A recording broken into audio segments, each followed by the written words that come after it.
Selling your dental practice is one of the biggest decisions you will make in your dental career.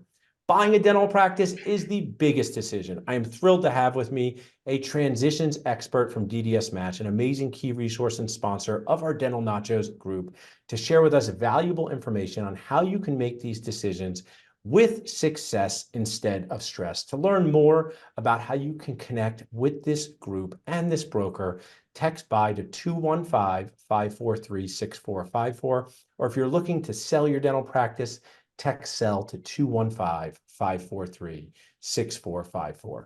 Well, welcome to our podcast. I'd like you to introduce yourself to our audience and share what you do in your daily life to help make dentist dreams come true. Yeah, hi. Thanks for having me, Paul. I haven't seen you since the Rocky Mountain Dental Convention, your finger injury. Yeah, I'm back. I'm Trip. back. Yes, Yeah, the escalator got me. Thank you. That's very nice. Yeah, yeah, the yeah, escalator got me. It was a learning experience. It could have been worse, but I'm back. I yeah, could shoot yeah, 3-point shots, but thank you. yeah. So Jeremy Keck, DDSmatch here in Denver, and we help doctors transition their practices and find associate dentists. And tell me, people might say, what does a dentist do every day? Many people have been in a dental office. They've had cleanings, they've had fillings and crowns. Just tell us a little bit about your daily day, who you're connecting with, people that you're talking Yeah. to. Give us some insight on So is therapist that. fair? Yeah. Um, there's a lot of, it's really, I'm not joking about it. You know, when you think about a lot of our day is spent on the phone or in meetings, and it is talking through the stresses, the ups and the downs, the future, both for buyers and for sellers. So it's a lot of it's a big major. I mean, life event uh, for these folks. And so a lot of times we're just sounding boards, and then we interject some advice and maybe a different way to think, and or maybe the buyers, yeah, I get it, doc, seller, but here's the buyer's perspective, and then vice versa. You know, the buyer comes in and they're overly skeptical, and so you've got to say, well, okay, reel them in, but just here's the seller's perspective. They're going to be retiring. They've had this practice for 30 years.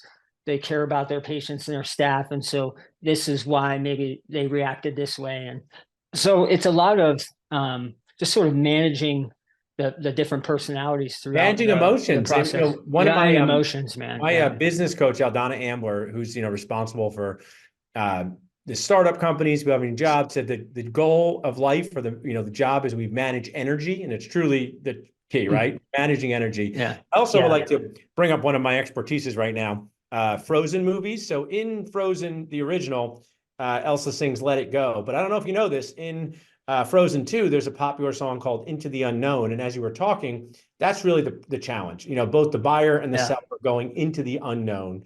And Yeah. as I've talked to DDSmatch brokers and learned about your process, I call it like a treatment plan or system for dentists. Dentists are comfortable, and people too, but especially us, when they have systems and they understand. And that's what you guys do. You help them go into the unknown with confidence, into the unknown with an action plan. And I think what you've shared so far is great, because dentists are pretty worked up about this decision on both ends. Oh, totally. I mean, it's stressful. You're trying to balance contracts and attorneys and lenders and landlords, and that's a whole other uh, Yeah. topic for another day, probably. But yeah, it's very stressful, and And then, so well, just we can add it in for a second. So I've done many podcasts with Rob Montgomery, dental focused attorney, and we can talk about this team that will help you succeed. I think it's well documented that my dream of playing in the NBA failed. So this is my backup dream, doing this. But you have to have people on your team, and I want to ask you who should be on these teams. But Rob Montgomery, I always say I do the joke, but he has a great one, because you have to make sure your lease is right, because it's called the dental office. And without the office part, you just has dental, and that's not going to help anyone. And that's Rob's joke, and yeah, it's a pretty good one. So I know you yeah. alluded to the lease of an office. The landlord can be a huge part of the process as well. Oh, huge. The landlord has, and this gets emotional too. The landlord has a financially stable business owner Yeah. as a tenant for the last 20 years, 25 years, has always paid, never missed a payment. Great. And then you have this new doctor coming in that says, my personal financial statement isn't nearly as strong, generally speaking, as the seller. I've been practicing dentistry for 3 or 4 years, and I'm going to take over this practice and get the seller off the lease and put me on. And the landlord's like, no, nope. Yeah. I'll keep the original doctor. So there's an art to it, a science to it, and they hold the cards. They don't have to do anything. They don't have to release the selling doctor and assign it to the buying doctor. Yeah. One of the things Rob Montgomery is, and I've learned this through our podcast, so when someone says to me, Jeremy, why are you not in network with my insurance plan? I say, I don't want your insurance plan to have a seat at the table when making the best decisions about your teeth. And I got that from Rob because he said, when it comes to selling your dental practice, you do not want your landlord to have a seat at the table as to whether you can sell this practice or not. And I think it's just super value advice that you're echoing here. And it kind of goes to like, who should be on this team making you succeed? They reach out to Jeremy Keck. You're in the Denver, Colorado area. You're the first person they reach out to. Just if you give our sellers out there context, who else should be on this team? Who should they be introducing you to? Or if they don't know one of these people, who would you introduce them to?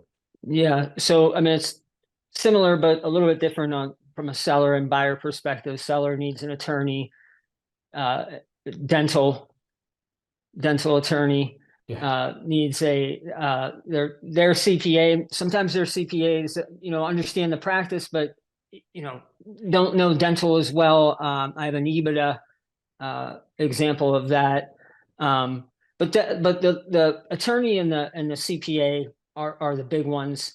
And maybe, depending on the situation, a real estate broker. Like I have a doc looking to sell right now. And it's an interesting situation. Coming back to landlords, the lease expires this summer, 2024. And so what do? You can't, if you don't, it doesn't want to extend for 5 years because it doesn't want to stay for 5 years. But you can't sell it if the lease can't be assigned. The bank, the new buyer could get kicked out, or the bank won't finance it. So sometimes there's a real estate component on the seller side as well, or on the buyer side, attorney, CPA. Maybe it's a consultant, like a buyer's rep. Maybe it's it could be a supply and equipment rep, depending on the condition of the existing office. And I keep looking also, up. I want to add in, Jeremy, you're making a great list. So there's being a dentist and saying, is dentistry a good profession?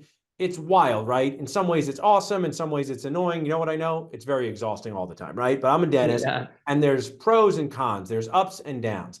But one of the things that dentists should feel very good about, and sellers and buyers should feel good about, is that, Jeremy, if I told you, if you were in charge of JK Bank, and I was like, hey, Jeremy, I'll let you know something. I have $600,000 in debt. I'd like $1 million to buy a business. Most people would say that's crazy, right? Crazy. But what do banks think of dentists with $600,000? Love it. They love it. They love us. They're like our mom. Love it. Yeah. They're so proud of you. Yeah, totally. Yeah. So one of the things dentists are just like overwhelmingly negative all the time about things that they have no idea. So I'll be talking to a dentist at a course. He can come up to me and he'll say, can't sell my practice. Nobody will give a young dentist a loan. Yeah. By nobody, do you mean everyone? Like, who told you this? And nobody told me this. So I'm glad we're kind of giving some background on both sides need a team that they can trust. You guys work with sellers. I want to dig into the details of what you talk about a lot, because the most popular question out there is, should I sell my practice to a DSO or private practice dentist? And I meet a lot of dentists, Jeremy, who go, hey, Paul, no matter what, I'll never sell to a DSO. You know what I say to them, Jeremy? What's a DSO? You know what they say? No idea. Okay. Yeah. So why don't we spend a few minutes and you tell me, what do you think of the DSO landscape in Colorado and Wyoming, and a little bit about this world so our audience can understand? Yeah. Colorado is one of the more consolidated states, actually. It's still, way less than half, but there's a lot of it here. And I like to say, I like your reference to basketball a lot. I think we're a mid-major maybe Yeah. here in Colorado, population wise. But there's so much, people are moving here and there's buildings going up and housing. And so there's a lot of growth here. So it attracts a lot of dentists and attracts corporate, and it's a great place to live and all that kind of stuff. So there's a lot of it happening, and the DSOs, they're very aggressive. They set up seminars and they set up, they do mailers and they drop by offices, and I think my perspective is that I think there's a lot of doctors, late 30s, and even I'm starting to hear even younger, but late 30s on, that maybe they've built, they busted their butts to get to 1,200,000, 1,500,000, 1,800,000. And their kids are maybe middle school or high school. And man, they're grinding. And the DSO comes in and says, "Hey, are you tired of the business of dentistry?" And the doctor says, "Yeah, I'm tired of the business of dentistry." And the DSO says, "Well, I'll take all that off your plate and I'll pay you a bunch of money. How does that sound?" And the doctor says, "Yeah, great."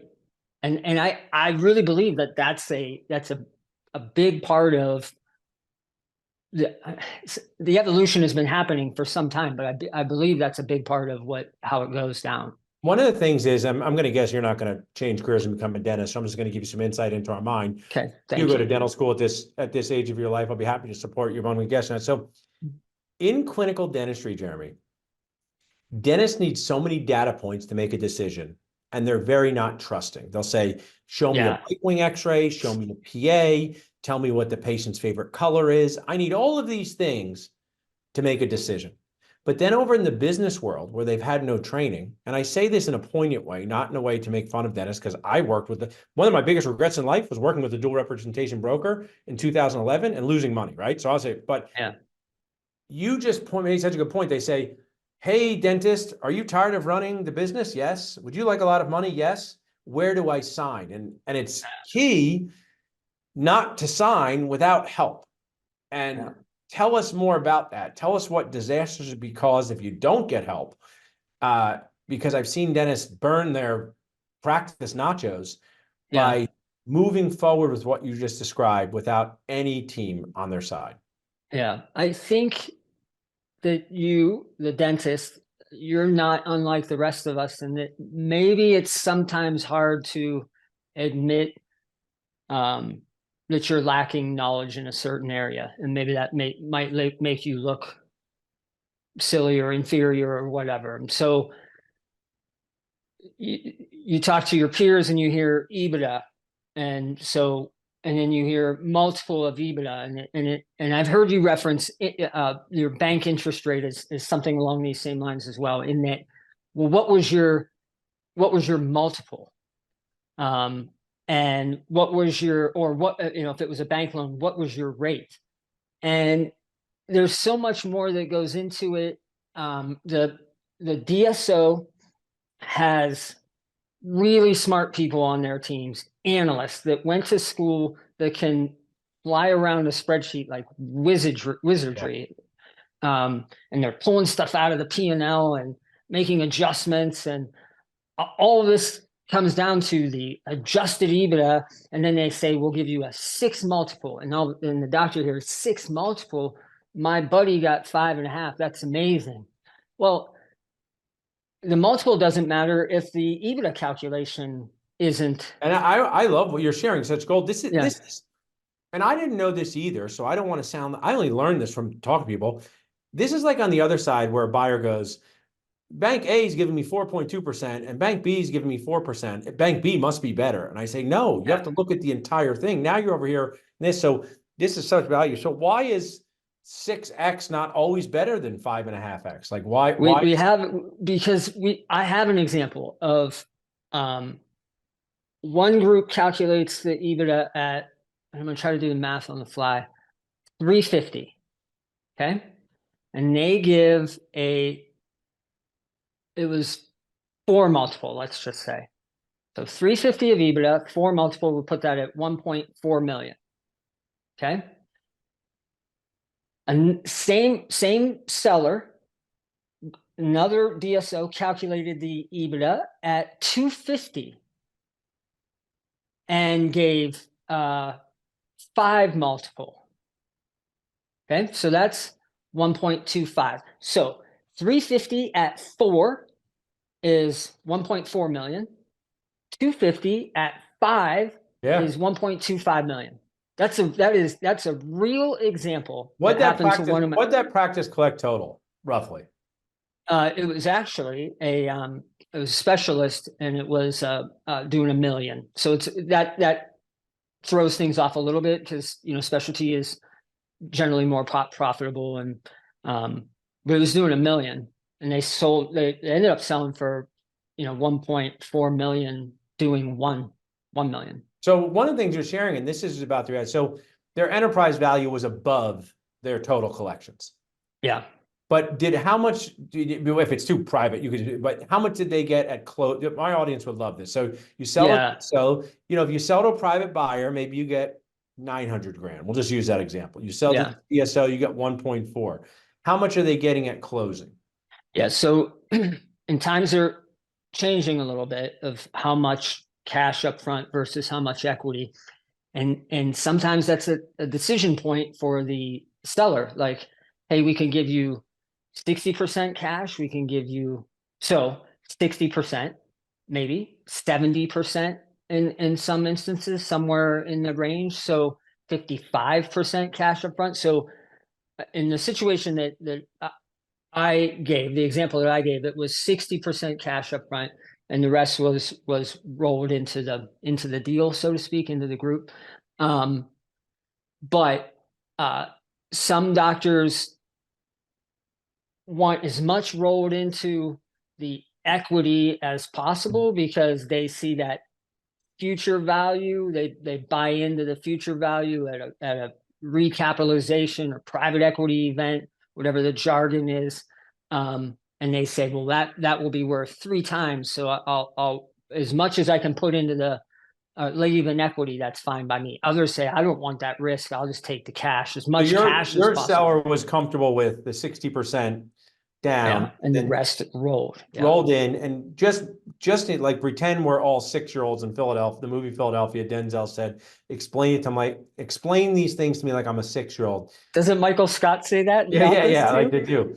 Tell me what that rolled in part. So they got 60% front. So that was more like 640. That was more like 800,000 or 900,000.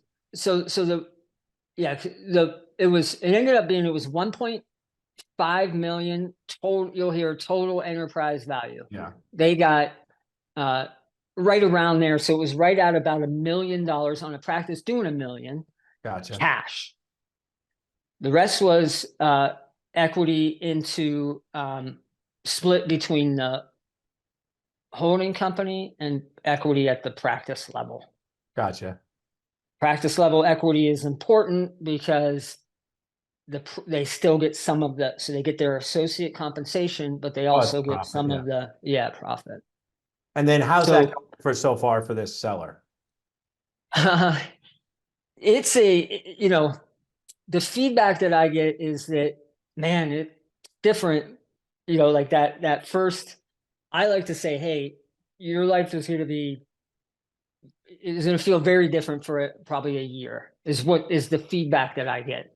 Because you have reporting requirements, and maybe people coming into the office, and you're not the sole decision maker. And so generally speaking, the feedback that I've gotten is that, I'm happy. But man, it was a little bit of a rough go. I wanted to go buy this piece of equipment, a 3D printer or whatever, and I had to ask somebody. Like, that was weird. Yeah, that's a good point. It's like you're no longer the parent of your own practice. Yeah. So that's it. And you, what you do, Jeremy, for our audience to pull back for a minute, you help your sellers understand the difference between a private practice and DSO sale. Is that a big part of your daily life? Yeah, I mean, it's really important. I start, and I have to have to watch myself because if you came to me, I would just start peppering you with questions. And you'd say, Jeremy, I need to know a little bit about you, don't I? But I want to know, like, why are we having this conversation? Why are you looking to move to Florida and be done with dentistry, or are you looking for help going from 1.8 to 3.8 and you don't know how to get there? Are you looking to fund the retirement?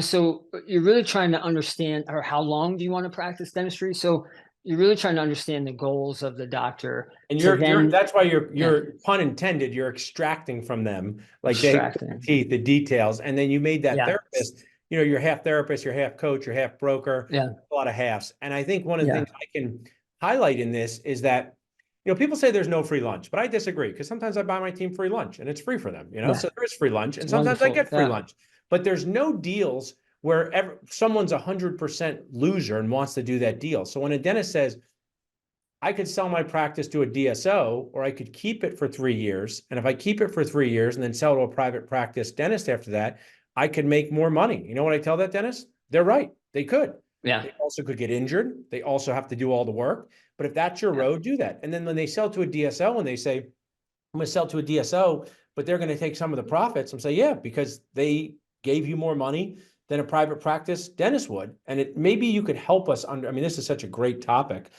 Like, where do you see your clients going most of the time? Is it 50-50? Is it No, mostly private. so? And so Mostly maybe private. that inspires the buyer listening, because dentists get down easily, right? You could tell them one day was rainy in Philadelphia, and they go, "Man, it's never sunny." That's a good TV joke, by the way. But Yeah. they will get down easily. So maybe if a buyer's listening and they're listening to Jeremy, transition specialist from DDSmatch, Nachos sponsor, and saying, even though DSOs are a whole thing, I am doing a lot of private practice transitions. Tell us more about that. Yeah, mostly private practice.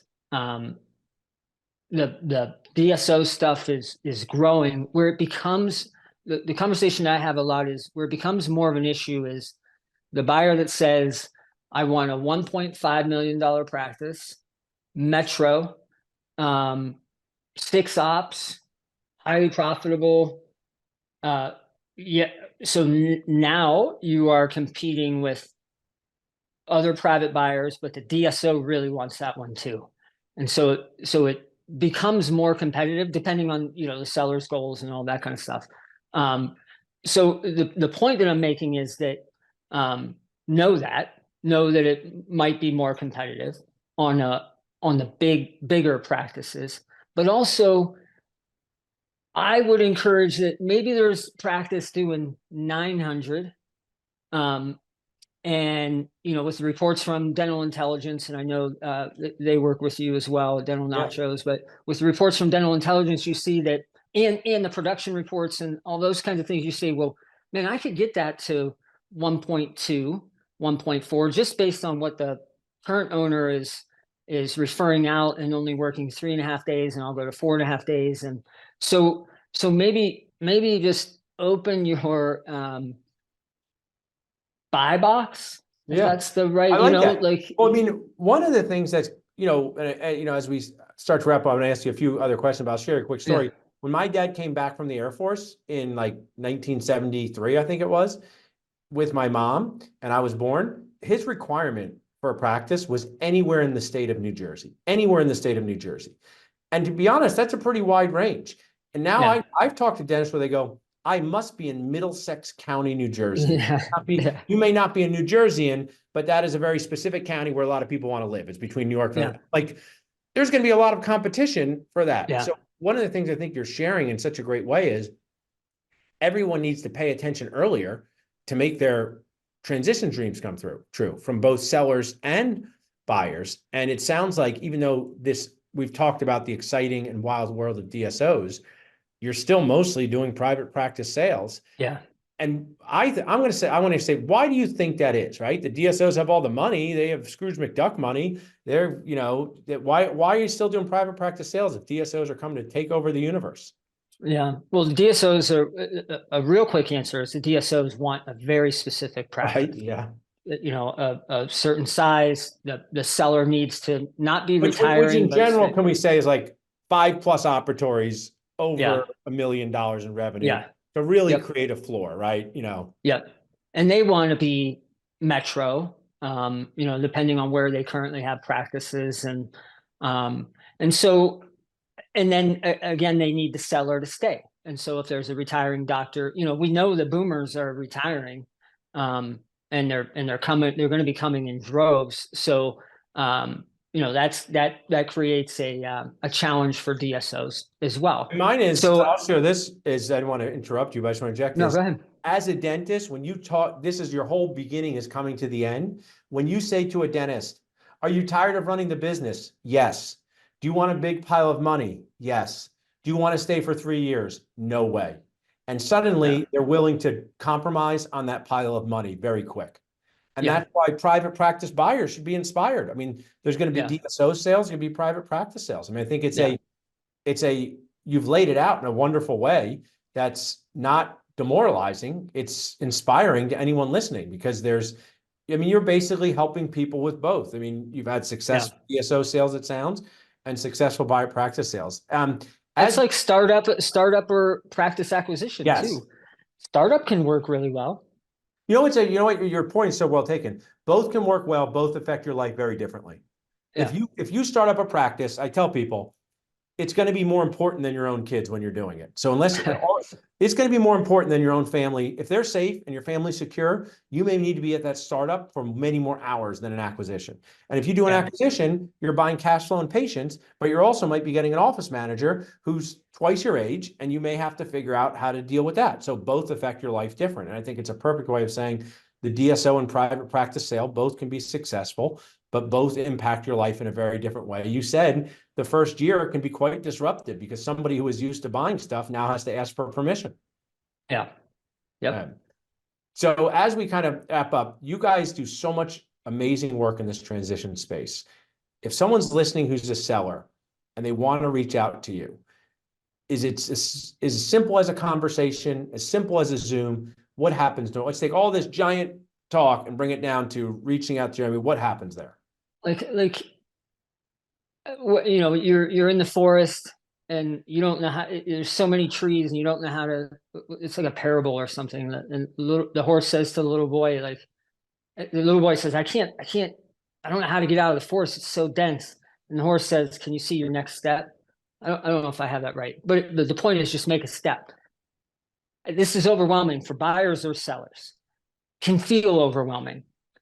Oh, you just have to make one step, and that'll lead to the second step, and that'll lead to 5, 6, 7, 8 steps, or a leap, or a jump, or skip, and so yeah, if you're thinking about it, just call, just email, just text, and get a little bit of information, and then And go on I your way love for a it. little while. And to echo your colleagues that have been amazing, take that step with a trusted resource. Take that step with someone who does this all the Yeah, time. Take that step with somebody who has your back. It's too big a decision to make alone. Thrilled with what you shared with us today, Jeremy. People can text by to 215-543-6454. Text cell to 215-543-6454 to connect to learn how you can make your transitions dreams and avoid screams come true. Thanks so much, Jeremy. thanks for having me.